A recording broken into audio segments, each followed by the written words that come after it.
Okay, you guys, we're back. All right. My camera freaked out. So for this third part, I just filmed it and I had finished up this painting and showing you some more techniques, but then all of it got erased because my camera tripped out. So I'm going to go over what I did off camera and then go over again and kind of just trace my steps again and show you the things that I did additionally. But off camera, I went ahead and I took this clock and I made it into its own little world by putting these planets here, which is the same thing I did here in the sky, right? The planets, the stars, the birds, the shooting stars, all of that, and lightning. I did the same thing here, and then I did the same thing on this. I made this into a unicorn by putting a little horn up here at the top, so I made that into a unicorn. So make all your horses into unicorns. That's what I do. And then I put the same planets here, and the same MO. Birds, shooting stars, smaller shooting stars, little stars, same MO. So I did that to here too. Then, on the last video, we took snow to all over this house, you know, coming off of the roof, off the windows. And so, actually I call these little castles because I like to put castles in my work. So this other castle, I did the same thing, okay? So I put all the snow coming off the roof, off the windows, everywhere. So we got more snow there.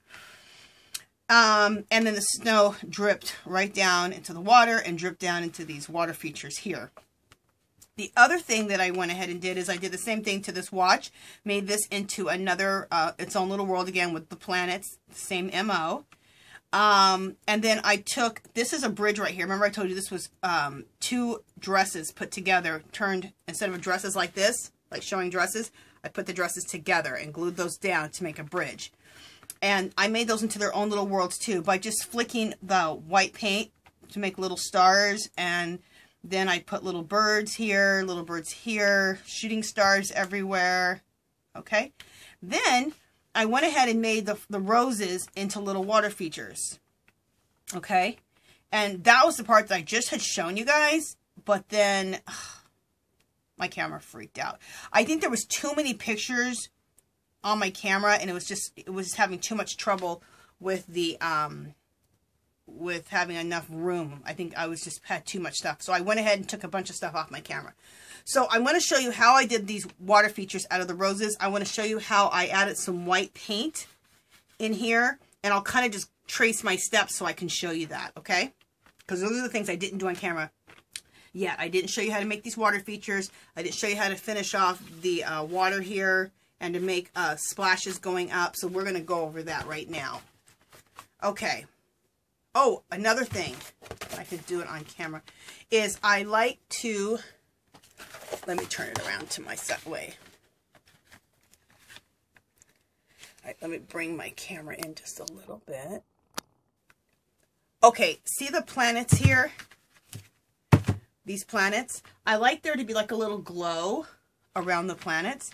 So you take a white Prismacolor pencil, whichever, a white colored pencil, and go around like this. And when you go around like this, it gives you like a little moonbeam around, or a little, let's call them a little moonbeam around the planets. And do the same thing here. Just kind of go around in a circle with your white pencil. Okay, so you have a little beam of light around all your planets. So I think that looks good. I did another beam of light around this entire, I treated this whole thing as a planet right here. Okay, I went all the way around here. So, and any of these other ones too, like this little planet here, you can do the same thing and put a little beam of light going around this planet. The same thing here with your white pencil. Okay, and the reason that you can do that is because you have matte medium on everything, and it makes it a paintable surface. It makes a surface that you can use a white colored pencil. Okay, so that was another thing I wanted to show you. I'm also going to show you how to make these little people that I put on the bridges, and I'll have to come really close to that, but we'll do that at the end. All right, so now let me show you about how I did one of these roses. Let me move my paper up just a second, guys. You guys are going to go for a ride.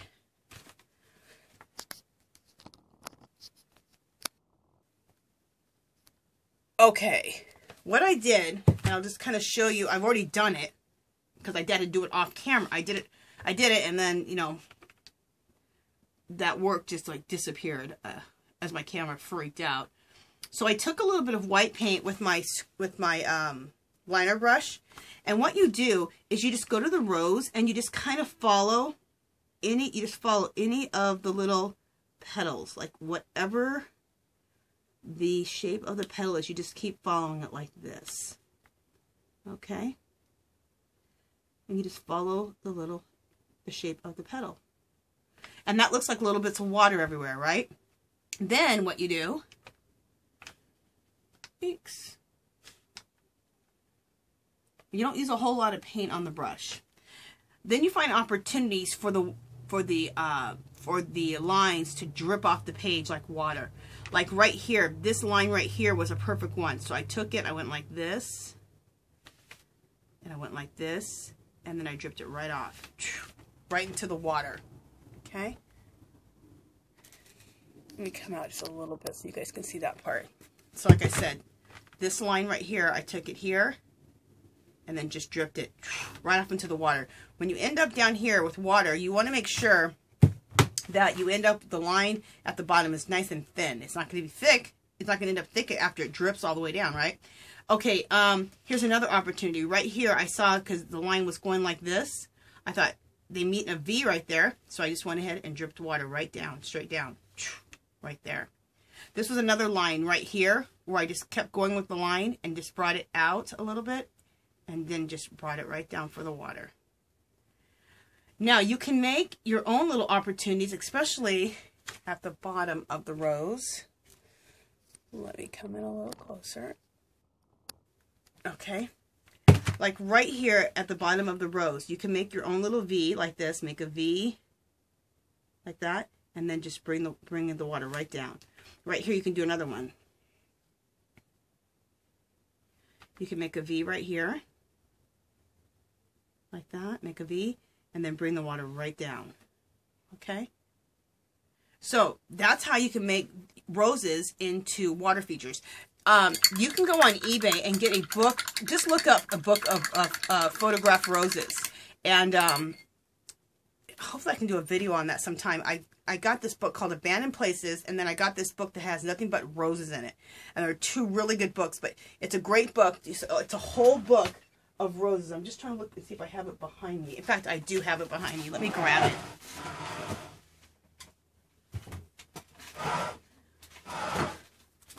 This is the book right here. Let me come out a little bit. Oh.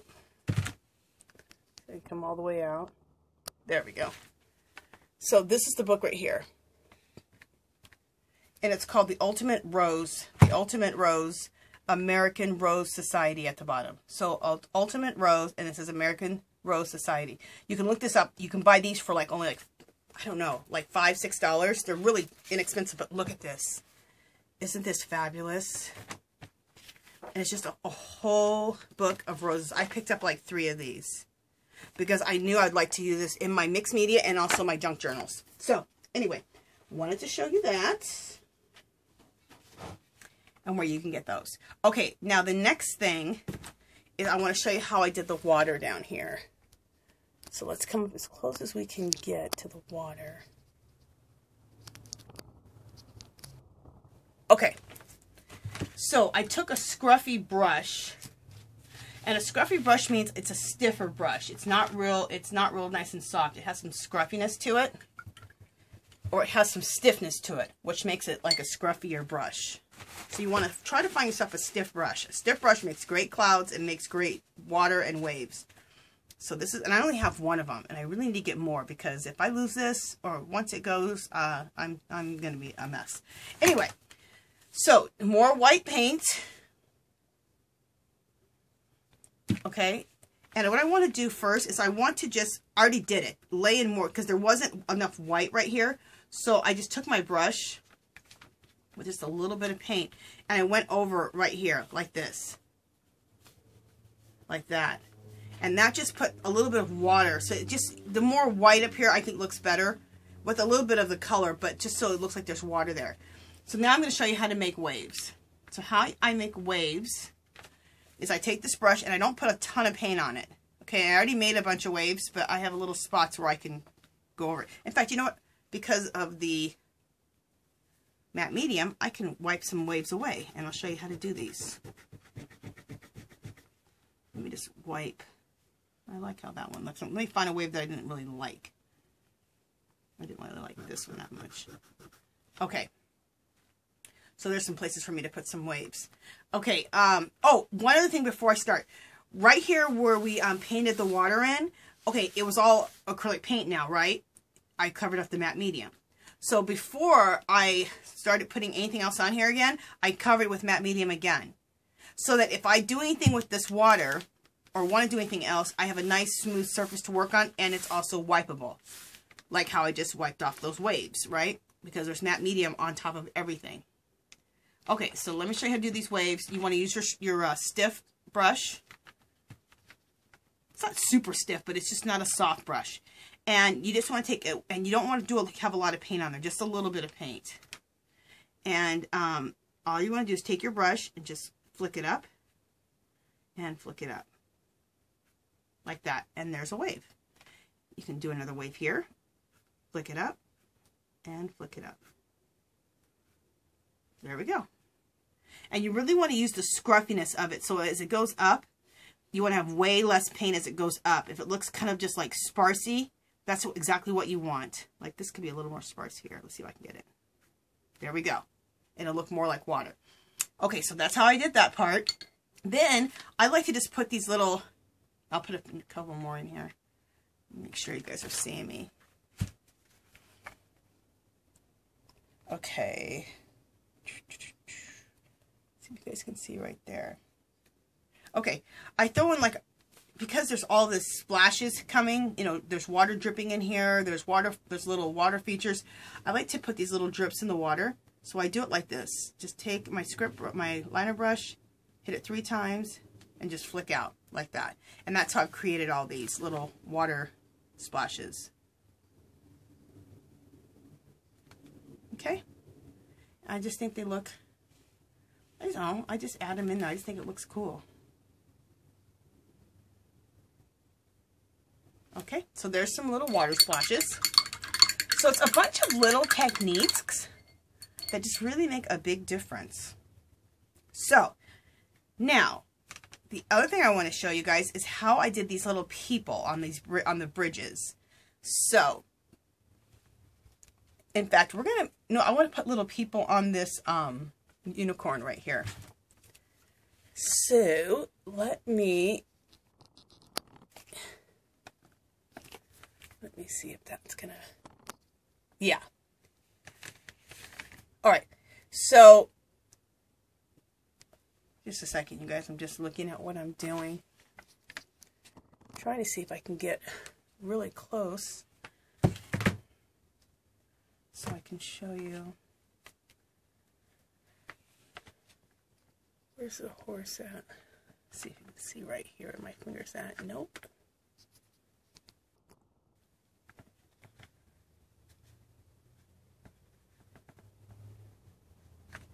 I don't know. Okay. All right, you can see the people. Yay. Okay, I'm not going to put the unicorns on the people because that's going to be too hard for you to see. But you guys can see it. See the little people right here? So, you just take a little bit of black paint. You're just doing the silhouette of a human being. It doesn't need to look like a real person. It just needs, you're not trying to get detailed. You're just trying to just paint in a silhouette of a person. So you take a little bit of black acrylic paint, again using the liner brush. And you can put these little people everywhere. Wherever you have a little bridge or a little area or whatever, you can put these little people. Like I want to make, like I see this as a little bridge right here on top of the unicorn. But anyway, this is a little bridge right here that I've made out of those 2 dresses that we put together. So I'm going to just, you make the shape of a head, right? Make the shape of a body. And then legs. That's it. And you can make them different. What I like to do is I like to make shorter ones and taller ones because so there's, I do like a little triangle but facing one way or the other, left or right, and then I bring a line down and that's the body, and then I just put some legs in. this little guy over here, let's see if you guys can see that little guy. Let me see.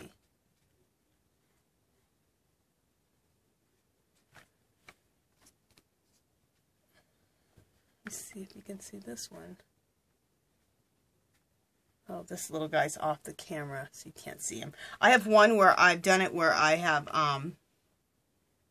I've done one little guy where, I put his arms in, and then I just did like an arm, and then I did like an L, and then went straight down, and it was like he was fishing. It was really cute. You know what, maybe I can do one of those over here, and you guys can see it. Let me see it right here. Yeah, I'll put one in here. So I'll put a little guy right there. Or a girl, doesn't matter. So hopefully you guys will be able to see it. So I put in the head, then I'm putting the body, then I'm putting the legs. Now I'm putting the arms in, so you just bring it out like that, and then straight down. And he's fishing. And there's his fishing pole. So let me see if I can, if you guys can see that. It's right here. I'm looking for something to point to where it's at. Right there where my pencil's at.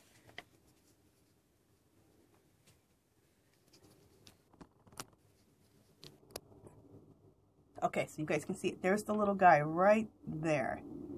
So hopefully you guys are seeing that. That is so cute. And you can put those little people in wherever you want. You could spend an hour, 2 hours, an entire day just putting little people everywhere. Okay, so what we're going to do, let me look and see how much time we have on the camera still. Okay, we still have 19 minutes. I want to show you guys, share something with you guys really quickly. These are the other Disney princesses that I've already painted. Hopefully this is dry enough for me to put this over here, over this. These are the Disney princesses that I've already painted. So, I've already drawn and painted. Let me bring this out.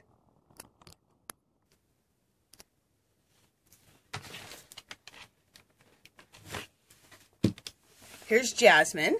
And I did her, I think I did her last year. And I did her in a mixed media background.